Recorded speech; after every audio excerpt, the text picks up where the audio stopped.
It's always the husband that speaks louder or speaks. Oh God, not in my house. Not in my house.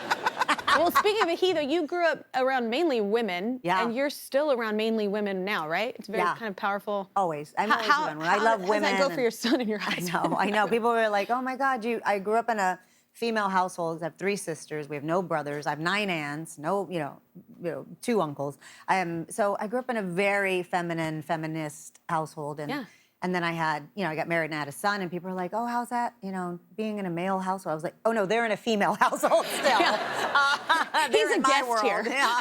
You're just visiting. But no, I find it's very important for us to raise more men as feminists.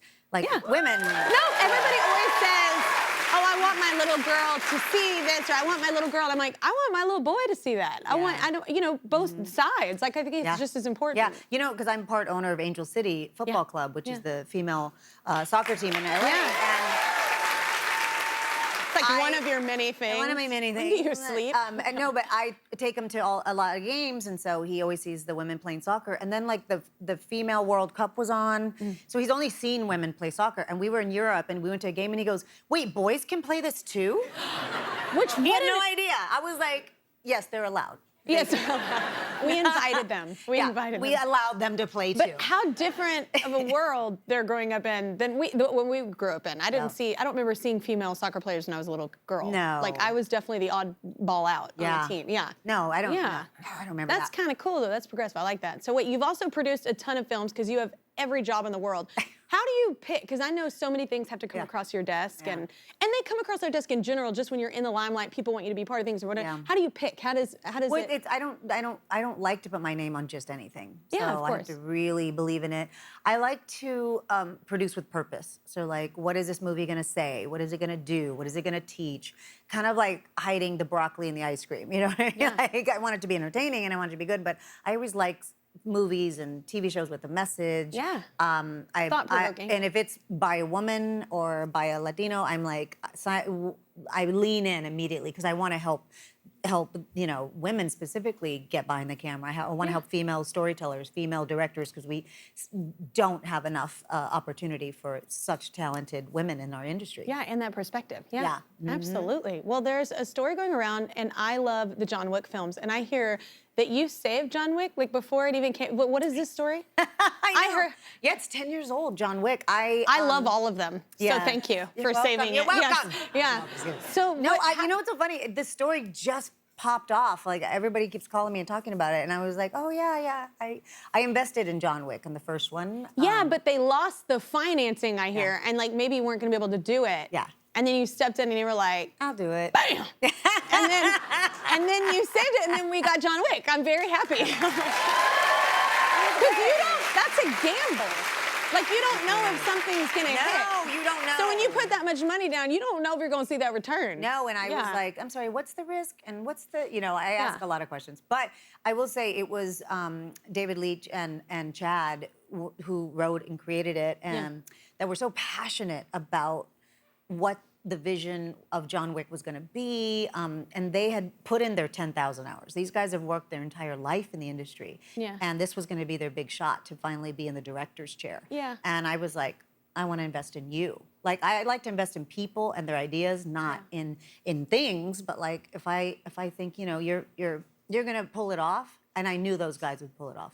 And of course, Keanu. I mean, Keanu's Keanu. And then there's like 4 films later. Maybe they should cast me in one. Yeah, I was like, exactly. Okay, so for those who don't know and have been living under a rock, Isabella's mom was an iconic actress, Ingrid Bergman, and her dad was an equally famous director. You come from a very talented family. What was it like growing up in that lifestyle, like that? What was that? Well, did you feel pressure since you also wanted to go in the field as well? No, I decided to go in the field much later. Actually, I became an actress in my 30s because I was so intimidated. I became first a model.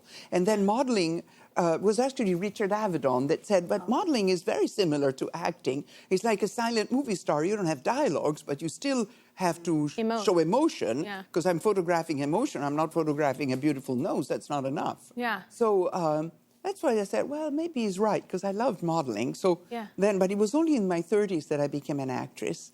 Because Mama was so famous and she loved acting, I just never thought that I could be as good as her, or that people could think of me as good as her. Yeah, because the pressure of that. It's so funny. Yes. I literally, there's so many people always in this hallway, and yesterday I ran into Andrea Bocelli, and I didn't realize, because most of my life I've only known him as a singer, but he was a lawyer until like his 30s. And then he became, right? What? And I was like, I'm sorry, come again? And yeah, and then he later in life, you know, then how Decided people to be the usually best start opera singer. Yeah, I was world. like, what? I think I'll try that. But you know Try what? It's a lesson though, because I think we're taught that, oh, it's too late for that No, training. it's not too late. Yeah. I went back to university when I was 55 to take my master. Yeah. It's actually good. Yeah. It's good because when I went to school and I was young, I was afraid of the teacher and I wanted to have good grades. It was also my measure of my intelligence and all that. When you're old, you're doing it just because you're curious. Yeah. And you want to satisfy your curiosity. And if you get a C, you say, well, I don't know, but some curiosity has been satisfied. I understood some. Yeah. So it was a pleasure to be back to university in my 50s. Yeah. Oh, that's so exciting. Did you go back for your Yeah, master's I got too? my Yeah. master's late at 40. Yeah. Oh, good for you. I agree. Like I was with 22-year-olds, and then it was me, and I was like, I read ahead, and I wanted to, and they were like, oh my god, because I was so into it, and they were Me like, too. Yeah, "Could yeah. somebody and get the, her and out the of our professor, class?" they love older students because they want them to be curious. They're craving it. They're craving it. Yeah. And the others sometimes are very worried. When is the exam? What are you going to ask? Or they've just been released from their house and they're free. You know what I'm saying? Yeah, They're young yeah. and they're like, I could go to class or not. You know, that's. I think it is when you're older, you get more inspired and you get more curious. I find myself to be that way as well. So you were in Death Becomes Her, which we were talking about in the thing. We were like, do you think we could talk about it? But we have can to we talk bring about up Death Becomes Her? It's one of my favorite things my God. ever. I literally did that for a Halloween episode on this show. Oh, you did? Yes. You dressed up like... Not as you, because that can't happen ever. Because you are very different from me. But what do you remember about making that? Because it's such a cult classic. Like, that's one of those movies that... But you know, when it came out, it wasn't very successful. It wasn't? It was in my world. Yeah. Really? Well, Yes. you know, it's coming on Broadway. Yeah, I know. I can't wait. We were talking about I it. can't wait to Yeah. go. Oh my God, I wonder how Do you know what nervous I they'll did be. for them? What? I recorded, the announcement, don't make the photo. You did it? I did it. Oh. Now a warning, using a little bit of the dialogue that it is in the film. Yeah. Some people recognize my Now? voice, some other don't, but a lot of people text me, I went to the is that preview and it was fun to hear you. Oh my god. That's one of the best lines. And then she Yes. goes, now? Now. Now? Yeah. Now you work. Yeah. Do people still do that to you? Annoying yes, people yes. like me? Yeah, yeah. No, That's okay. yes, lines. Yeah. Yes, lines. You know the lines from Blue Velvet? Yeah. And sometimes there's cursing, and I remember somebody, I cannot say it on television, I was walking down the street and they say, don't you looking at me? Yeah. And I said, oh my goodness, what is happening? And he was just a fan who was quoting Blue Velvet, and they Saying tried one to of do your me a thing and lines. scare the hell out of me. And you're like, no, I'm good. I wasn't looking anywhere. I was fine. That's a weird line to quote, I feel like, to call someone out. So let's talk about your new movie. We were talking about it in the break, Conclave. I play a nun. Yes, you play a nun. So in the movie, there's not much dialogue for you. Is that tricky or fun? No, it was fun, actually. It was fun to play a role because I am a nun with great authority. But I don't have many words because the director wanted to underline the tradition of the church, which is very patriarchal. The Catholic Church is the men, the priests that can officiate the Mass. They can become cardinals, they can bishop, they can elect the Pope. There's always a man. Yeah. And the women, the nuns, they have a subservient role. You can play somebody who listens. I'm giving you an example. I'm looking at all of you very carefully, and I'm listening to all of you. But I'm not allowed to say much, but you can still play an incredible character. So it was a challenge, but I loved it. Yeah. It's kind of coming back to the silent, acting, like A back in the day. Yeah. A little bit like the silent movie stars. There is one, I don't know, there's one line in it. I think it says, my role is to be invisible. Nevertheless, God has given me eyes and ears.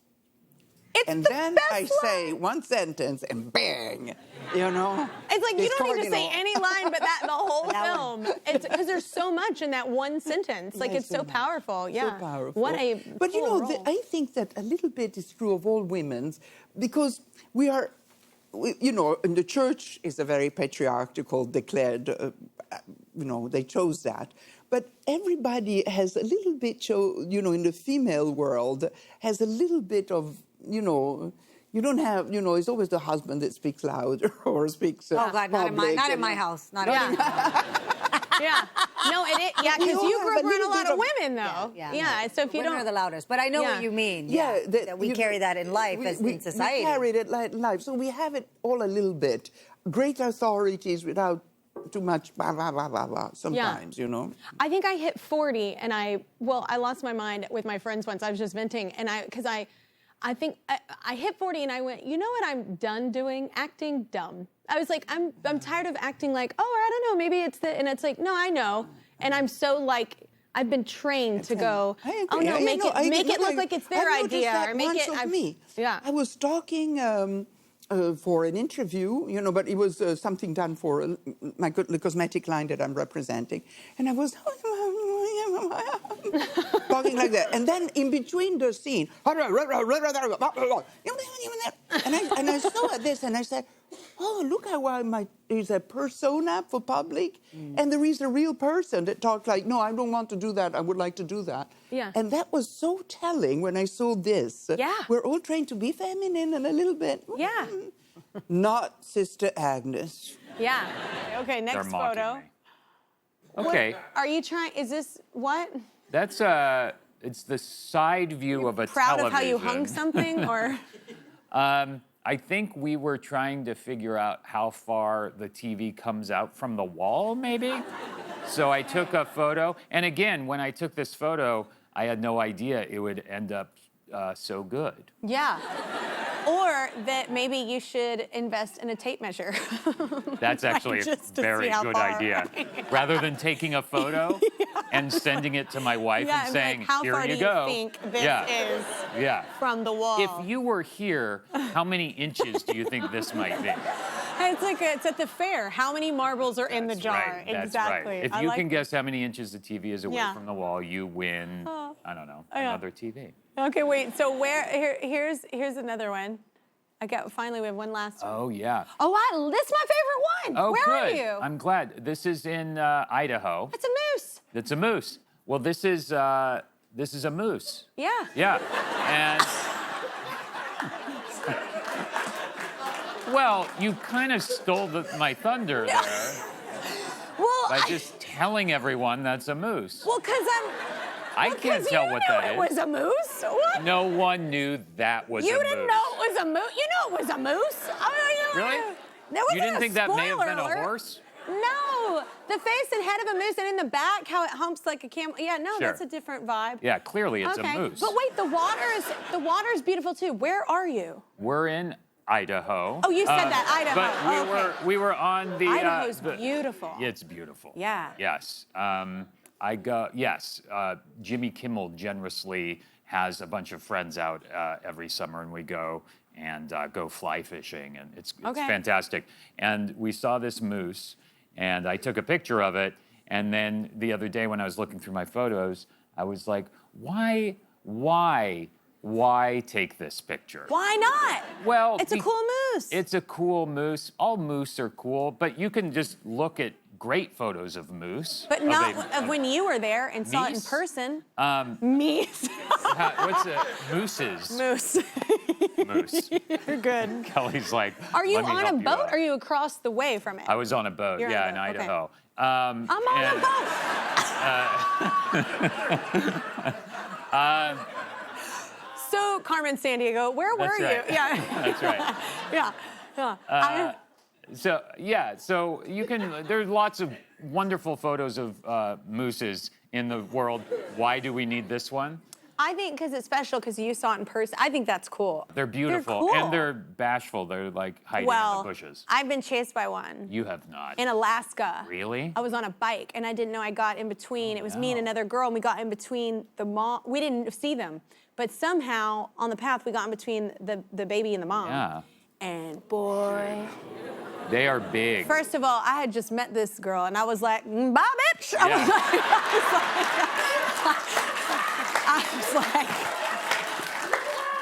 was like, I know I can beat you, so I'm fine. And I took off. And she was from Alaska, okay? I wasn't. And I'm from Texas, and we are like, it's all for, you gotta get you. You gotta take care of you. And they will, The sound of a moose chasing you is terrifying. God. How long did it chase you for? I don't even remember. All I thought was pedal, pedal, pedal, pedal. Yeah, I have never pedaled. I mean, no person in a spin class has ever come near me that day. Yeah, I'm sure. Yeah. It was. I thought I was gonna die, but then I didn't because I thought she's gonna die first for sure. Yeah, and she was okay. She came out laughing, and I was like, "Are you insane?" And she was like, "This happens all the time." I'm like, "Not for me." Yeah. I was like, I was not cool. And I just have to ask, I think I know what the answer is, but just to make sure, the moose wasn't also on a bicycle. Totally was Morris the Moose. You remember that book? Yeah, I was totally on a bicycle. Okay. No, it's just the sound of that coming at you is just not where it's at. My God. That's not on my bingo card. Wait, 3. Okay, tell me what it is, or I shall poke you quite viciously with a cocktail stick. Well, I know that one because I wrote that line. It's Wonka. Yes, I love Wonka. This was so good. I watched this in the movie theater with my children. It was so magical. They left like reenacting the whole thing. Did they? Yes. Oh, well, that's nice. Yeah. That's nice. I thought it might be terrifying. I mean, there are people who are very frightened of the Oompa Loompa to this day. But you're right. It was a big success. Good. Hooray. Yeah, it was so good. Number 4, I do not want to spend Christmas with Miss Granola Suicide and her spawn. That's horrible. Yes. Again, I may have contributed a bit to that line, and it's that's about a boy. Yes, it is. Yeah. When you say contributed, was that like off the cuff? That was improv? I can't remember, but the word spawn seems like I may have spawned it. That you may have said it? Yeah, I can't remember. You. I'm very interfering, and I do a lot of scribbling in the margin, and can I just try this and all that? That one rings a bell, but I may be wrong. Yeah, well, I think it's worked. You've got a pretty great career. So number 5, who do you have to screw around here to get a cup of tea and a chocolate biscuit? It's a good line. Well, did you come up with that one too? No, I did not. That's a Richard Curtis line from Love Actually. Oh, it's so good! Yeah. Oh, I love that movie. That was good. What do you remember about that one? What's a good, like a favorite moment? A lot of it was just dread of dancing because there was this. On the stairs when you did the scene. Yeah. And they kept saying, "Hugh, can we maybe rehearse that?" And I go, "Yeah, I've actually got a bad ankle today," and it's a nightmare for any middle-aged, middle-class Englishman to be asked to freak out when they haven't even had a drink. But, no liquid 8 courage. in the morning in front of a grumpy film crew. That's hard. Oh my God, it was so great. Well, I'm glad you like it. I mean, Yeah. there are people who hate that scene more than any other scene in cinema history. But And to think, you said you weren't grumpy. oh no, I'm nice. No, today. you're not. I love this. Sweet. Okay, number 6. No, don't apologize. I like them. Hello, mummy. I'm sorry. I have to have another look. They're too good to be true. This is so good. Yeah, well, yes, that's Daniel Cleaver in Bridget. Yes, Bridget's Diary. Dude, what do you remember about that one?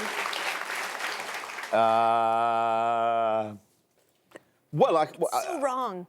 So many things about it are wrong. That particular scene. Yeah, well. Yeah. Yeah. Hello, Mummy is pretty wrong. Yeah. And that did come to me in the spur of the moment. So that was you too? That was definitely me, yeah. But I thought, what do they look like? Well, my mummy used to wear those. And, Oh my so God. they came up. But I can see it's weird in that context. And Do people break? Do they laugh when they don't know it's coming? sometimes that can Okay. happen. Sometimes that can happen, yeah. Yeah. It's amazing to watch, you know, I don't forget, I knew all of those, but I just mean, you forget probably like how many movies you've been in that are so a part of pop culture in people's lives. But then once again, I'm saying I love all those movies, but this new one, Heretic, it's like a different side of you for me seeing you, and I love it. So I love that you're in this like freak show era. I like it. Yeah, yeah. It's just really fun. I hope you do more roles like this too. Oh, well, Just thank scary. you. Yeah. I'm very proud of Heretic. Yeah. I mean, yeah. Yeah. Makes me I want watched it not wanna last talk night to with an neighbors. audience and actually liked it, which is very weird. me watching one of my own films, I thought pretty damn good. Did they know you were there, or you just snuck in? Yeah, some fool announced it before it started. Which, yeah. Wow. Spoiler But it alert. was a special screening with Okay. smell-o-vision.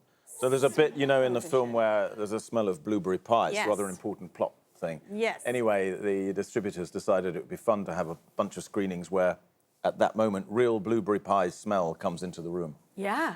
I don't know that it really worked. It smelt of cheap taxi more than blueberry pie. Well, whatever feels nostalgic. I have to start with this. You have the most beautiful eyes. Like, I love everything you're in. You do. They're so captivating and intense. Like, I feel like it's like you can do every character with those eyes. Literally like, the only part of me that's false. The rest of it is real. These are the stylists pick these eyes. they're so great. They're and I love closing seeing you and everything. gently. As I get older, I had a makeup artist once on this film. I hope he's not watching. And he'd be behind me every morning and now going, honey, you're so handsome. You just a little here and just refine the nose and just the eyes. And I have the hair guy who'll just be completely wonderful. Anyway, every morning. And then my agent came to set one day and he said, how's it going? I went, yeah, it's fine. He goes, what's that? I go, the makeup guy's. He goes, you want him fired? And I go, no, he's great. Just every morning he says, just that, and then the nose, and then the eyes and the hair. And he goes, he's an idiot. Ignore him. You're great. Maybe just the eyes. Oh my You know, God! Do not mess with those eyes. That's why those I don't eyes live in are LA anymore. perfect. There you Yeah. go. No, I had a guy once. It was a photographer. It was right after I won American Idol. This was like over 20 years ago, and he said, You know I'm an addict. It was right. I'm trying to breathe deeply here. What? You are responsible for thousands of hours of my life being lost, and the fact that I have such big bags. You saw my season? I not only saw that season, it started a lifelong addiction to the singing shows, which I now watch under the duvet at night while my wife is asleep next to me. And do you know what I really resent is that the horrible manipulation. In those days, you were just a great singer. Nowadays, you have to have Born with No Limbs and your parents are on Mars. Oh, and, the you know, story. whatever. You're talking about the story. That's, it's only through singing that I You're realized crying. that Yeah. And it works. It's And I'm only under the- through singing, you're I'm so funny. underneath the duvet, shaking. Tears are soaking the sheets, and it's you started this thing that's I'm lost so me sorry. years of my life. Oh my Anyway, God! sorry, go on. Oh, I love Yeah, that. yeah. That's awesome. But I have a not awesome story. Right after I was on Idol, it was literally. I was very small. If you Google, then You're much taller and, now. And yeah, no, I just mean I was small, Oh, I as see. in like not a big girl. And this guy said, "Man, if you lose," it was a photographer, and he said, "If you lose 20 pounds, you'd be so pretty." And I was like, "Oh, you've never met a Texan, okay?" And I was like, "How much weight do you think you need to lose to be attractive?" I was Nice. like, I'm just curious. I was like, Nice. "What?" I was like, "I can't say." Like that? Disgusting. People, Yeah. I know because people, Let's they get name in him. your What's head. his name? Let's get his name I out don't there even right remember now. his name, but Well, yeah. I fell in love with you back then. I thought Oh, you were fantastic. thanks. That's so awesome. Thank you. Well, I heard that you just did your first fashion show. Are you I in? did do. No, I'm not into fashion. Yeah. It was, How did I that mean, happen? it was like asking me to drive Formula One. It's so far out of my wheelhouse, and I loved it. Yeah. I went backstage, and suddenly I felt like a hunchback little person, you know, because all these very tall. Look at those eyes. Yeah. So they said to me, "Please don't smile," and I went, "Really?" And they would just look at, and I didn't know quite how to walk. That would be so hard for Patrick me. Schwarzenegger, who's in the show White Lotus with me, Yeah. plays my son. His fiance is a fantastic model, a beautiful model called Abby Champion, and she said to me, "I'll teach you how to walk." And I went, "Okay, cool," because I've forgotten if it's left arm with right leg or left arm like, Yeah. I've forgotten how to walk. So she showed, I'm gonna stand up, I'm sorry. Yes. She goes, "You need to kick your legs out in front of you." So I'm going, kick and kick and kick. So then, I'm going, and I get there, and I'm watching these men and these women walking around. I'm thinking, I think she's teaching me how to walk like a 6'4" tall, beautiful, thin lady, and I'm not sure that's appropriate. I think it worked, my I'm just man. going to walk like a person. But I get there, and right behind me is Naomi Campbell. Yeah. And I turn around, I'm about to say to her, how do I walk? Yeah, she would know. And she goes, I know, I'm really nervous. I just come back from a knee operation. I don't mind. So I spent the whole time coaching Naomi Campbell how to walk on the catwalk. Oh, and we get 'cause of out the there. knee? She's obviously, it's like me coaching Mike Tyson how to spar or something. Anyway, I get out there. She flies and I walk like a civil servant. But there we No, go. you didn't. No, In you a mat. didn't. Cause yeah, that coat, and then it's the eyes, y'all. It's those eyes, and then the slow look. Watch, wait here till- comes the slow. All right. It's the slow look. That's Yeah. gonna get me fired. That's the one time they said, don't look at anyone. I had a bunch Dude. of friends in the audience trying to make me laugh, and that was, they caught the one time I looked away. Whatever, you're Bond. That looked good. Oh, Yeah. Come out with a martini. That was nice. I want to talk about this because you just wrapped a film with Spike Lee and Denzel. I did. Yeah, so can you talk at all about it? Are you allowed to? Yeah, of course. Okay. Yeah, we filmed this this past spring. I went straight from it into the agency, but the Spike film is based on an Akira Kurosawa film called High and Low. Spike's adapting it to the today. Okay. Denzel plays, big shot record executive. So, Love he's in those. your industry. And I play his right hand. We grew up together, right hand guy, and there's a kidnapping at the beginning of the film. Yeah. And away we go from there. It's a bit of a thriller, pretty some great music. Yeah. And I got to play with Denzel Washington. Yeah. Which That's not cool. bad company. Yeah. And also I got to do some work with my son. Oh, that's Yeah. that's even cooler. It's his first film. Yeah. That's amazing. He's playing my son. Yeah. I mean, I love Denzel, but that's even cooler, man. Yeah, it's pretty cool.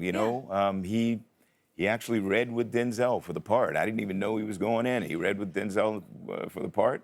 Was he And- nervous and he about got- that, or just what? Or- He was out in California, and I was rehearsing with Spike, and he says, "Hey, Elijah's reading with Denzel on Monday." I said, "What? He is?"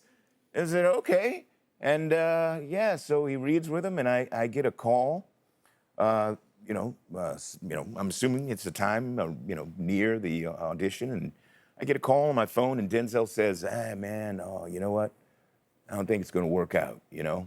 We read with him, we tried. I just don't think it's going to cut it this time." Oh, he is. And I'm like, "Dude, you're calling from my son's phone, bro. You're calling from his phone. What's the deal?" Oh my God, And he that's- said, "Yeah, he got the part." Oh, that's Yeah. awesome. I love that he messed with you first. Yeah, he tried to fool me. Yeah.